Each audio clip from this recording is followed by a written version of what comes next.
कंजूस सास की कंजूस बहू की रसोई।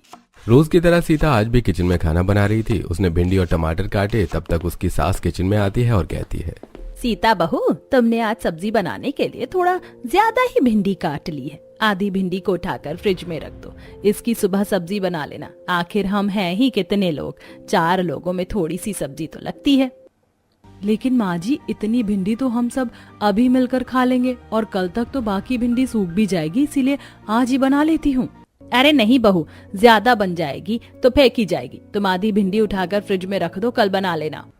ऐसा कहकर शोभा वहाँ से चली जाती है। सीता अपने आप से कहती है, पता नहीं माँ जी इतनी कंजूस क्यों है, हर चीज में कमी करती है। इतनी भिंडी कोई ज्यादा थोड़ी ना है, लेकिन उन्हें कौन समझाए। जाने दो, मैं तो इतना ही बना लेती हूँ। सीता खाना बनाकर सभी को लगा देती है। सभी खाना खाना शुरू करते हैं। तभी कमल कहता है, अरे वाह सीता, तुमने तो बहुत ही स्वादिष्ट सब्जी बनाई है। थोड़ी और भिंडी बची है क्या? मुझे थोड़ी और भिंडी दे दो। तभी सीता देखती है कि कढ़ाई में भिंडी खत्म हो गई है। सीता अपनी प्लेट की भिंडी कमल को देती हुई कहती है, आप मेरी भिंडी खा लीजिए, मैं अचार से रोटी खा लेती हूँ। तभी शोभा अपनी प्लेट से थोड़ी सी भिंडी सीता को देती हुई कहती है, अरे सीता, मेरे पास सब्जी थोड़ी ज्यादा है, इतनी सब्जी मैं नहीं खाती, तुम ये खा लो। ये देखकर सीता का देवर नीलेश कहता है, माँ, लेकिन तुमने इतनी कम सब्जी क्यों बनवाई थी? बेटा, ज्यादा सब्जी बनती है तो फेंकी जाती है। हम 4 ही लोग तो घर में हैं, इतनी सब्जी बहुत हो जाती है। अगले दिन शोभा अपनी बहू से कहती है, सीता बहू, चल जरा बाजार से सब्जियां ले आते हैं। सास बहू दोनों सब्जियां लाने के लिए मार्केट जाती हैं। तब शोभा एक ठेले पर जाती है और उससे कहती है, अरे भैया, ये गोभी क्या भाव दिए? 100 रुपए किलो है माँ जी। अरे बाप रे, इतनी महंगी। अच्छा, ये शिमला क्या भाव है? माँ जी, ये 70 रुपए किलो है। बताओ कितनी तोल दूं? नहीं नहीं भैया, तुम ये रहने दो। सस्ती सब्जियां कौन सी हैं ये बताओ। माँ जी, ये गिलकी, तोरी, बरबटी, ये सस्ती सब्जियां हैं। सभी 1-1 किलो कर दूं? अरे नहीं नहीं, मुझे पूरी बारात को खिलाना है क्या? तुम तो 1-1 पाव तोल दो बस। तभी सीता कहती है, माँ जी, पिछली बार भी तो आप यही सब्जियां ले गई थी। ये सब्जियां खा खा कर तो हम बोर हो गए। थोड़ी महंगी सब्जियां ले लेते हैं ना। अरे नहीं नहीं बहू, ये गिलकी, तोरी, भिंडी, ये सारी सब्जियां बहुत फायदेमंद होती हैं और फायदेमंद होने के साथ साथ सस्ती भी हैं। तो फिर क्यों महंगी सब्जियां लेना। वे लोग सब्जियां लेकर घर आ जाते हैं। अगले दिन सुबह सीता कोमल का टिफिन तैयार कर रही थी। कोमल अपनी माँ के पास आती है और कहती है, माँ, आज तुमने मेरे टिफिन में क्या बनाया है? बेटा, आज मैंने तोरी की सब्जी बनाई है।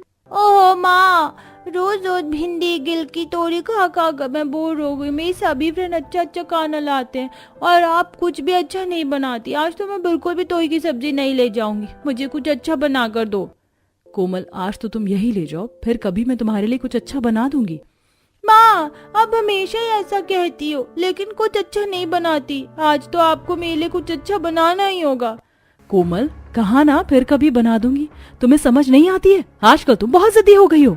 तभी नीलेश वहां आता है और अपनी भतीजी की बात सुनकर कहता है, भाभी, आप कोमल को क्यों डांट रही हो? कोमल बिल्कुल सही कहती है। आज तो मुझे भी हलवा खाना है। आप ऐसा करो, हमारे लिए सूजी का हलवा बना दो। देवर जी, आपको तो पता ही है कि माँ जी। भाभी, माँ से कहना कि मैंने कहा है। ये आज तो मैं सूजी का हलवा लेकर स्कूल जाऊंगी।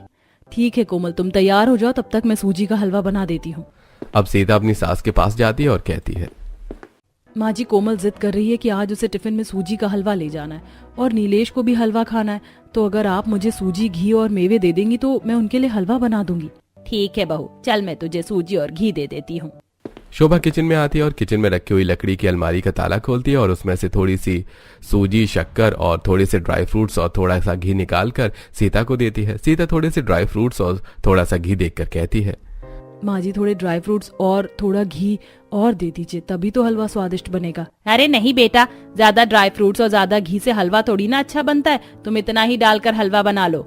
जब सास वहां से चली जाती है तब सीता अपने आप से कहती है, अजीब है माँ जी भी, हर चीज को ताले में रखती हैं और चाबी मुझे देती ही नहीं।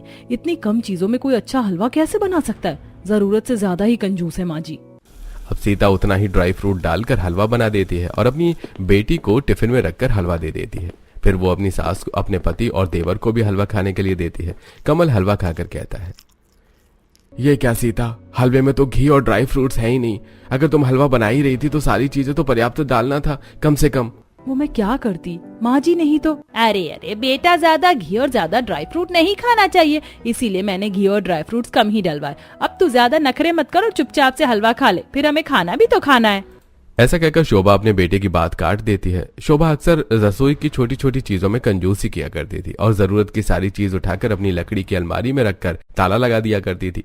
बेचारी सीता को छोटी छोटी सी चीज अपनी सास से मांगना पड़ता था। एक दिन सीता बर्तन धो रही थी कि तभी साबुन खत्म हो गया। सीता अपनी सास के पास आई और बोली, माँ जी साबुन खत्म हो गया है। अरे बेटा, अभी 4 दिन पहले ही तो तुझे साबुन निकाल कर दिया था अलमारी से, थोड़ा संभाल कर चलाया कर। अच्छा रुक बेटा, मैं अभी साबुन निकाल कर दे देती हूँ। शोभा किचन में आती है और अपनी लकड़ी की अलमारी का ताला खोलती है और उसमें से एक साबुन निकालकर सीता को देती हुई कहती है, बेटा साबुन थोड़ा कम लगाया कर, 2 पैसे बचेंगे तो हमारे ही काम आएंगे। ऐसा कहकर शोभा वहां से चली जाती है। सीता मन में बड़बड़ाते हुए कहती है, माँ जी को हर चीज का हिसाब देना पड़ता है, हर चीज तो वह ताले में रख लेती है, उनसे मांग मांग कर काम चलाना पड़ता है। आज मुझे कमल से बात करनी ही होगी। फिर रात में जब कमल कमरे में आता है तब सीता कमल से कहती है, कमल, मुझे समझ नहीं आता कि माँ जी इतनी कंजूसी क्यों करती हैं। एक तो वो हर चीज को अपनी अलमारी में रख देती हैं और फिर खत्म होने पर थोड़ी थोड़ी सी निकाल कर देती हैं। मुझे हर बार माँ जी से ऐसी छोटी छोटी सी चीज मांगना अच्छा नहीं लगता। सीता, तुम्हें तो पता है कि मेरी और नीलेश की छोटी सी नौकरी है। माँ उसी पैसे से पूरा घर चलाती हैं, इसलिए उन्हें थोड़ा हिसाब से चलना पड़ता है। देखो, तुम इतनी चिंता क्यों करती हो? जो चाहिए वो मांग लिया करो। अच्छा, तुम्हें पूरी खाना है ना? कल मैं माँ से कह दूंगा कि वो खाने में पूरी और छोले बनवा ले। अब तो खुश? अगले दिन कमल अपनी माँ से कहता है, माँ आज मेरा छोले पूरी खाने का मन कर रहा है, तो प्लीज तुम रात के खाने में छोले पूरी बनवा लेना। ठीक है बेटा, बनवा लूंगी। शाम होते ही शोभा किचन में जाती है और अपनी लकड़ी की अलमारी का ताला खोलकर उसमें से थोड़े छोले और तेल निकाल कर देती है और सीता से कहती है, सीता बहू, आज तू छोले और पूरी बना लेना, लेकिन हाँ, छोले में तेल कम ही डालना और पूरी भी ज्यादा मत बनाना। कमल और नीलेश के लिए 4-4 पूरियां बना देना और हम लोग तो एक एक खाकर ही काम चला लेंगे। अपनी सास की बात सुनकर सीता बहुत गुस्सा होती है, लेकिन कुछ नहीं कहती। शाम को वो सभी को छोले पूरी लगाती है।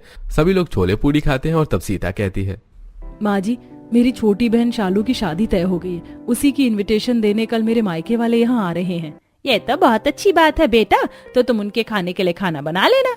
माँ जी, मैं यही सोच रही थी कि खाने में वेज पुलाव, रायता, कढ़ी, पूड़ी और 2 प्रकार का मीठा बना लेती हूँ और साथ ही मूंग दाल का हलवा भी।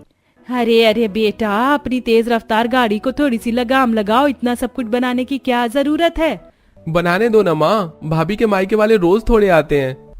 हाँ बेटा, वो तो ठीक है, लेकिन अगर इतना सब कुछ बन जाता है तो मेहमान कोई भी चीज स्वाद लेकर नहीं खा पाते। इसलिए तुम तो बस एक मीठा बना लेना और कढ़ी, पूड़ी और सारे चावल ही बना लेना। सीता को ये बात बहुत बुरी लगती है, लेकिन वो कुछ नहीं कह पाती। अगले दिन उसके मायके वाले आते हैं। सीता की माँ शोभा से कहती है, बहन जी, हमने रीना बेटी की शादी तय कर दी है, अगले हफ्ते उसकी मंगनी है, तो आप सब हमारे घर जरूर आना। हाँ हाँ बहन जी, जरूर आएंगे और आपको बहुत बहुत बधाई। फिर सीता सबका खाना लगा देती है और सभी लोग खाना खाते हैं। फिर वापस जाते समय सीता की भाभी सीता से कहती है, सीता, मूंग दाल का हलवा तुमने बहुत अच्छा बनाया है, थोड़ा सा और मिलेगा? हलवा खत्म हो चुका था, इसलिए सीता बहाने बनाते हुए कहती है, वो भाभी, बचे हुए हलवे में कॉकरोच गिर गए, इसलिए आपको और नहीं मिल पाएगा। लेकिन रेखा समझ जाती है। फिर जाते समय सीता उन्हें छोड़ने बाहर तक आती है तो रेखा कहती है, सीता, अगर तुम्हें और तुम्हारी सास को मेहमानों को बुलाना पसंद नहीं है तो हमें कह देते, हम फोन पर ही दावत दे देते, वरना मेहमानों की खातिरदारी का ये तरीका नहीं है कि तुमने खाना भी सही तरीके से नहीं बनाया। रेखा ऐसा कहकर चली जाती है। सीता को ये बात बहुत बुरी लगती है। वो अपने कमरे में आती है और रोने लगती है। तभी कमल वहां आता है और कहता है, क्या बात है सीता, मुझे बताओ, तुम रो क्यों रही हो? अब सीता सारी बातें कमल को बताती है। ये सारी बातें सुनकर कमल कहता है, ठीक है सीता, मैं अभी माँ से बात करता हूँ।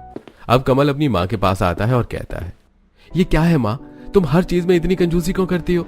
यहाँ तक कि आज तुमने सभी के लिए पर्याप्त खाना तक नहीं बनवाया, कितनी बेइज्जती कर दी हमारी। कमल की बात सुनकर शोभा की आंखों में आंसू आ जाते हैं और वो कहती है, हम कोई करोड़पति तो नहीं है, तुम दोनों की छोटी सी सैलरी में घर चलाना पड़ता है और उसमें भी अगर 2 पैसे बच जाएंगे तो वो तुम ही लोगों की काम आएंगे, मेरे नहीं। कमल को अपनी माँ की बात ठीक लगती है। वो सीता के पास आता है और समझाते हुए कहता है, सीता, माँ भी अपनी जगह सही है, तुम्हें माँ की बातों का इतना टेंशन लेने की जरूरत नहीं है, कुछ बातें तो टाली भी जा सकती है ना। ऐसी समय बीत रहा था और बीतते समय के साथ अब नीलेश की शादी भी किरण से तय हो जाती है। जल्दी किरण दुल्हन बनकर शोभा के घर आ जाती है और आज किरण का अपने ससुराल में पहला दिन था। किरण की सास उसके पास आती है और कहती है, किरण बेटा, आज तुम्हारी पहली रसोई है, इसलिए सुबह की चाय तुम ही बना लो। हाँ माँ, मैं चाय बना देती हूँ और खाना भी बना लूंगी। खाने में palak pulao, veg cutlet, mix veg आलू के पराठे, पूरियाँ। किरण बेटा जरा ठहरो, तुम्हें इतना सब कुछ बनाने की क्या जरूरत है? वैसे भी शादी में दुल्हन को बहुत थकान हो जाती है। अब काम करके और मत थको, खाना सीता बना लेगी, तुम तो बस चाय बना लो। अब सीता किचन में खाना बनाने के लिए जाती है तो किरण भी पीछे से आकर कहती है, रुकिए सीता दीदी, मैं भी आपकी मदद करवाती हूँ।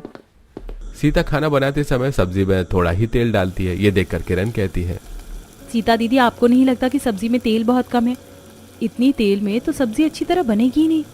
किरण, हमारे यहाँ सभी चीज़ें बहुत कम कम यूज़ होती हैं। सब्जी में तेल भी कम डलता है और मसाले भी, और बाकी चीज़ें भी बहुत कंजूसी से इस्तेमाल करना पड़ता है, क्योंकि माँ जी को ज़्यादा खर्च करना पसंद नहीं है। अच्छा, लेकिन किरण, हर घर के रूल अलग अलग होते हैं। तुम यहाँ रहते रहते यहाँ के तौर तरीके सीख जाओगी। किरण को ये बात सुनकर काफी अजीब लगता है। अगले दिन किरण नीलेश से कहकर कुछ चीजें मंगवा लेती है और शाम को सीता से कहती है, दीदी आज खाना मैं बनाऊंगी, देखो मैंने कितनी चीजें मंगवाई है। लेकिन किरण, तुम्हें ये सब मंगवाने से पहले माँ जी से पूछना चाहिए था। अरे दीदी, इसमें पूछने की क्या बात है? मेरा मन किया कि मैं आप सबको कुछ बनाकर खिलाऊं, सो मैंने मंगवा लिया। ऐसा कहकर किरण खाना बनाना शुरू करती है। तभी उसकी सास वहां पर आती है और इतनी सारी चीजें रसोई में देखकर कहती है, अरे किरण बहू, इतनी सारी चीजें मंगवाने की क्या जरूरत थी? फिर ज्यादा खाना बन जाएगा तो जबरदस्ती फेंका जाएगा। ऐसा करो, इनमें थोड़ी बहुत चीजें निकाल लो, बाकी का मुझे दे दो, मैं अंदर रख देती हूँ, जब जरूरत हो तो मांग लेना। शोभा थोड़ा बहुत छोड़कर बाकी चीजें अपनी लकड़ी की अलमारी में रखकर ताला लगा देती है। किरण को अपनी सास की ये बात बहुत बुरी लगती है। उनके जाने के बाद वो सीता से कहती है, सीता दीदी, क्या बात हुई भला? माँ जी को इतनी भी कंजूसी नहीं करनी चाहिए। जाने दो किरण, माँ जी की कंजूसी करने की आदत पड़ गई है। हमें ही समझ कर चलना होगा। अब अपना मूड ठीक करो और चलो हम खाना बना लेते हैं। दोनों मिलकर खाना बनाती हैं और सभी को लगाती हैं। नीलेश खाना देखकर कहता है, अरे किरण, आज तो तुम 3 तरह की सब्जी और पूरी और मिठाई बनाने वाली थी, तो फिर? हाँ, बनाने वाली तो थी, लेकिन शायद माँ जी को अलग अलग तरह का खाना बनवाना पसंद नहीं है। माँ, आपने मना किया? अरे नहीं बेटा, मैं क्यों मना करूंगी? मैं तो बस ये कह रही थी कि इतने लोगों में बहुत ज्यादा खाना बनाने से खाना फेंका जाता है और हमें कभी भी अन्नपूर्णा माँ का अपमान नहीं करना चाहिए। नीलेश, माँ ठीक ही कह रही है। ऐसे कुछ दिन बीत जाते हैं। एक दिन कोमल अपनी माँ से कहती है, माँ कितने दिन हो गए घर में कुछ अच्छा खाने को नहीं बना। माँ आज खीर और पूरी बनाओ ना, और साथ में थोड़ा पुलाव भी, मेरा बहुत मन कर रहा है ये सब खाने का। कोमल, जरूरी नहीं कि जो मन कहे वही करना चाहिए। थोड़े दिन रुक जाओ, फिर मैं तुम्हें खीर पूरी खिलाऊंगी। क्या माँ, आप हमेशा ही मुझे टाल देती हो? मैं कुछ नहीं जानती, आज तो मुझे खीर पूरी और पुलाव ही खाना है। कोमल, कहा ना तुमसे कि अभी नहीं बनेगा। ये सब तुम्हें समझ नहीं आती क्या? अपनी माँ की डांट खाने के बाद कोमल रोने लगती है। तब तक वहां पर किरण आ जाती है। किरण के पूछने पर सीता उसे सब कुछ बताती है। ये सुनकर किरण कहती है, लेकिन दीदी, कोमल क्या गलत कह रही है? अगर वो कुछ अच्छा खाना चाहती है तो हम बना देते हैं। किरण, माँ जी हमें इसकी परमिशन कभी नहीं देंगी। दीदी, हम भी इस घर की बहुएं हैं, हमें हर बात के लिए परमिशन की जरूरत नहीं होनी चाहिए। कोमल बेटा, मैं तुम्हें बनाकर खिलाऊंगी आज खीर पूरी और पुलाव। ऐसा कहकर किरण नीलेश के पास जाती है और कहती है, नीलेश, मेरे साथ बाजार चलो, मुझे कुछ चीजें लानी है, आज मैं अपनी पसंद का खाना बनाऊंगी। ठीक है किरण, मैं तैयार हो जाता हूँ। अब दोनों बाजार के लिए निकलते हैं। तभी शोभा कहती है, अरे बहू, कहाँ जा रही हो? माँ जी, आज मुझे खीर पूरी और पुलाव बनाना है, तो मैं उसी का सामान लेने बाजार जा रही हूँ। लेकिन तुम्हें ये सब क्यों बनाना है? आज कुछ खास है क्या? नहीं माँ जी, अच्छा खाना खाने के लिए खास दिन होना जरूरी नहीं है, बस ऐसे ही मन किया। ठीक है बेटा, लेकिन सामान हिसाब से लाना, ज्यादा मत लाना, ज्यादा खर्च करना अच्छी बात नहीं होती। अब किरण बाजार जाकर अपनी जरूरत की सारी चीजें खरीदती है और घर आकर खाना बनाना शुरू करती है। तभी शोभा वहां आती है और कहती है, किरण बेटा, इतना सब कुछ बनाने की कोई जरूरत नहीं। पिछली बार की तरह इस बार भी तुम कुछ चीजें निकाल कर बाकी सामान मुझे दे दो, मैं अलमारी में रख देती हूँ, जब तुम्हें जरूरत पड़े तब तुम ले लेना। अब किरण बहुत गुस्सा हो जाती है और कहती है, ये क्या बात हुई माँ जी? आप इतनी चीजों के लिए कंजूसी करती हैं, जो मुझे बिल्कुल भी पसंद नहीं है। मैं तो आज खुद बाजार जाकर सारा सामान लेकर आई हूँ ना, तो भी आपको चैन नहीं पड़ा, और इसे भी आप अपनी अलमारी में ठूस देना चाहती हैं। ऐसा साफ साफ बता दीजिए ना कि आप खाना भी ढंग से नहीं खिला सकती हैं। ये सुनकर सीता गुस्सा होते हुए कहती है, किरण, तमीज से बात करो, वो हमारी सासू माँ है। लेकिन दीदी, हमारी सासू माँ को भी ध्यान रखना चाहिए कि हम भी उनकी बहू हैं, नौकरानी नहीं। बस बहुत हो गया किरण, चुप हो जाओ। किरण गुस्सा होकर अपने कमरे में चली जाती है और नीलेश को सारी बातें बताती हुई कहती है, मेरे साथ इतनी कंजूसी नहीं चलेगी। तुम तुम्हें माँ जी से बात करनी ही होगी। बस अब मैं और बर्दाश्त नहीं करूंगी। मैं इस घर की बहू हूँ, नौकरानी नहीं जो सिर्फ काम करने से मतलब रखूं। अरे क्या फायदा मेरी बहू होने का अगर मैं अपनी मर्जी से कुछ बनाकर खा भी नहीं सकती तो। अरे शांत हो जाओ किरण, मैं माँ से बात करता हूँ। नीलेश अपनी माँ के पास आता है और कहता है, ये क्या लगा रखा है माँ आपने? हर बात में इतनी कंजूसी क्यों करती हैं आप? हर चीज को आप क्यों अपनी लकड़ी की अलमारी में उठाकर रख देती हो? फेंक क्यों नहीं देती उस पुरानी अलमारी को उठाकर घर से बाहर? तब शोभा कमल से कहती है, देख रहा है तू बेटा? भैया आप ही समझाइए माँ को, शायद आपकी बात समझ में आ जाए। ऐसा कहकर नीलेश गुस्से में बाहर चला जाता है। कमल अपनी माँ से कहता है, माँ तुम चिंता मत करो, अगर खर्चा अच्छे से नहीं चल पा रहा है तो मैं थोड़ा और पैसों का इंतजाम करता हूँ। कमल के ऐसा कहते ही शोभा घबरा जाती है और कहती है, नहीं नहीं बेटा, उसकी कोई जरूरत नहीं है, मेरे पास पैसे हैं, मैं देख लूंगी, तू चिंता मत कर। दूसरी तरफ किरण परेशान होकर अपने आप से कहती है, न जाने माँ जी इतना पैसा बचाकर करेंगी क्या? माँ जी को तो सबक सिखाना ही होगा। वो कंजूसी करती है ना, अब मैं उनसे ज्यादा कंजूस बनकर दिखाऊंगी, तब उन्हें पता चलेगा कि कोई कंजूसी करता है तो कैसा लगता है। अगले दिन किरण अपनी सास से कहती है, माँ जी मैं वॉशिंग मशीन में कपड़े धोने जा रही हूँ, अगर आपकी भी साड़ियाँ धोना हो तो मुझे दे दीजिए, मैं धो देती हूँ। मेरी ये चारों साड़ियाँ गंदी हैं, चारों साड़ियाँ धो देना। अब किरण अपनी सास की सारी साड़ियां वॉशिंग मशीन में डालती है और उसमें सर्फ डाले बिना ही उन्हें धो देती है और सुखाकर अपनी सास को ले जाकर देती है। फिर शोभा पहनने के लिए एक साड़ी निकालती है तो देखती है कि साड़ियां साफ नहीं हुई थी। शोभा अपनी बहू किरण को बुलाती है और कहती है, किरण बहू ये क्या तुमने एक ऐसी साड़ियाँ धोई हैं, बिल्कुल भी साफ नहीं है। माँ जी मैंने ये साड़ियाँ बिना सर्फ के धुली हैं। बिना सर्फ के? इसीलिए तो ये साड़ियाँ साफ नहीं हुई, दोबारा धो दो। अरे माँ जी कैसी बातें कर रही हैं आप? कभी कभी साड़ियों को बिना सर्फ के भी धोना चाहिए, इससे पैसे बचेंगे। वैसे भी इतनी गंदी साड़ियाँ तो पहनी जा सकती हैं। किरण ऐसा कहकर वहां से चली जाती है। बेचारी शोभा को गंदी साड़ियां पहननी पड़ती हैं। अगले दिन शोभा अपनी बहू से कहती है, सीता बहू मेरी सहेली आने वाली है तो तुम उसके चाय नाश्ते का प्रबंध कर देना। जी माँ जी। थोड़ी देर बाद शोभा की सहेली आती है। शोभा बैठकर अपनी सहेली से बात करती है। सीता किचन में चाय बनाने जाती है, तभी किरण वहां आती है और कहती है, सीता दीदी आप कोमल का होमवर्क करवा दीजिए, चाय मैं बनाती हूँ। अब किरण दूध में बहुत सारा पानी मिलाकर चाय बना देती है और अपनी सास और उनकी सहेली को ले जाकर दे देती है। वे दोनों चाय पी लेती हैं। शोभा की सहेली के जाने के बाद शोभा किरण को बुलाकर कहती है, किरण बहू तुमने इतना पानी डालकर चाय क्यों बनाई थी? तुम्हें पता होना चाहिए कि मेहमानों को इस तरह की चाय नहीं पिलाते। अरे माँ जी मैंने तो ऐसा करके दूध के पैसे बचाए हैं, और अगर मेहमानों को ऐसी चाय पसंद नहीं आती और वो दोबारा नहीं आएंगे तो ये तो और अच्छी बात है। कम से कम इससे हमारे नाश्ता और चाय का खर्चा तो बचेगा। आप चिंता मत कीजिए माँ जी, मैंने जो किया वो बिल्कुल ठीक किया। ऐसा कहकर किरण अपने कमरे में चली जाती है। बेचारी शोभा अब कहती भी तो क्या, ऐसे ही 3 दिन गुजर जाते हैं और आज शोभा खाना खाकर अपने कमरे में जाती है तो कि उसके कमरे की लाइट खराब हो गई थी। तभी सीता वहां आती है और कहती है, माँ जी आपके कमरे की लाइट खराब हो गई है, रुकिए मैं अभी किचन की लाइट आपके कमरे में लगा देती हूँ और रात को इनसे दूसरी लाइट मंगवाकर किचन में लगा दूंगी। सीता किचन में लाइट लेने के लिए जाती है, तभी किरण कहती है, लाइए दीदी माँ जी के कमरे में लाइट की व्यवस्था मैं कर देती हूँ, आप अपने कमरे में जाकर आराम कीजिए। सीता किरण की बात सुनकर अपने कमरे में चली जाती है। किरण एक मोमबत्ती उठाती है और अपनी सास के कमरे में जलाकर ले जाती है और उसे रखते हुए कहती है, माँ जी ये लीजिए आपके कमरे में मोमबत्ती जला दी। बल्ब लाने के लिए मैंने ही मना कर दिया। आप तो जानती है माँ जी की बिजली कितनी महंगी है और बिजली का कितना बिल आता है। कुछ दिन इस मोमबत्ती से काम चला लीजिए, कम से कम इसी बहाने बिजली का बिल तो कम होगा। ऐसा कहकर किरण वहां से चली जाती है। अगले दिन सभी लोग खाना खाकर उठते हैं तो शोभा कहती है, अरे बहू मेरा सौंफ का डिब्बा कहाँ गया? ये रहा माँ जी। शोभा देखती है कि डिब्बे में सौंफ खत्म हो गई थी। वो कहती है, अरे सौंफ तो खत्म हो गई। सीता तुझे पता है मुझे खाने के बाद सौंफ खाने की आदत है, तो तूने मंगवाया क्यों नहीं? माँ जी मैंने ही सीता दीदी को मना कर दिया था, सौंफ खाने से कुछ खास फायदे तो नहीं होते हैं, खाना तो हम पेट भर कर खा ही लेते, कम से कम इस तरह हम सौंफ के कुछ पैसे तो बचा लेंगे। अब शोभा समझ जाती है कि किरण उसके साथ ऐसा व्यवहार क्यों कर रही है। शोभा चुपचाप अपने कमरे में चली जाती है। अगले दिन नीलेश अपनी माँ से कहता है, माँ आज शाम को आप सभी तैयार रहना, हम सभी मिलकर शॉपिंग करने जाएंगे। ऐसा कहकर नीलेश चला जाता है। शाम को वो लोग नीलेश के साथ मॉल में शॉपिंग करने के लिए जाते हैं। नीलेश अपनी माँ से कहता है, माँ जिसको जो भी चाहिए वो सभी ले लो, पैसे मैं दे दूंगा। क्या सच में नीलेश? ओह थैंक यू, मुझे कुछ कपड़े चाहिए और कुछ ज्वेलरी और कुछ और सामान भी। दीदी चलिए हम दोनों अपने लिए कपड़े सिलेक्ट करते हैं, और कोमल तुम्हें खिलौने चाहिए थे ना, चलो खरीदते हैं। हाँ चलो चलो चाचू, मुझे लबुबू डॉल चाहिए। सीता और किरण शॉपिंग के लिए चली जाती हैं। तब शोभा नीलेश से कहती है, नीलेश बेटा एक बात बता, तेरे पास इतने पैसे कहाँ से आए जो तू सबको इतनी शॉपिंग करवा रहा है?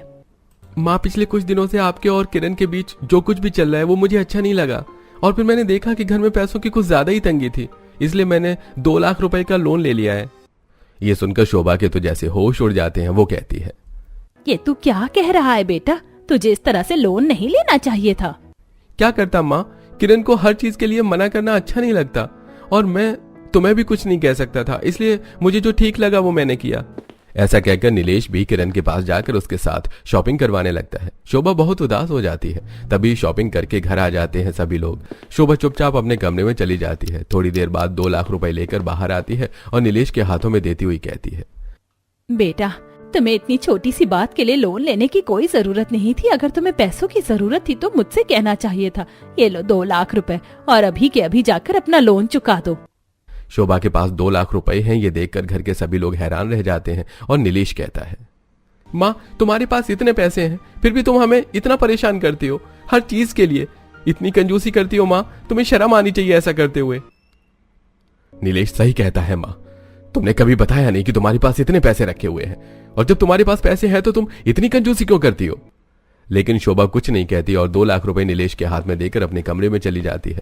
नीलेश उन 2 लाख रुपए से अपना लोन चुका देता है। ऐसे ही कुछ समय बीत जाता है। अचानक शोभा की बहुत तबीयत खराब हो जाती है।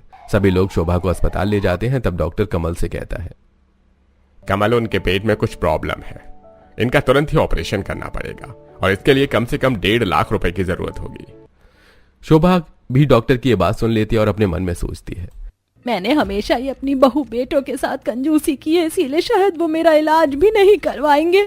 दूसरी तरफ डॉक्टर की बात सुनकर किरण कहती है, डॉक्टर साहब, आप पैसों की चिंता मत कीजिए, आप उनका ट्रीटमेंट कीजिए, पैसों का अरेंजमेंट मैं कर लूंगी।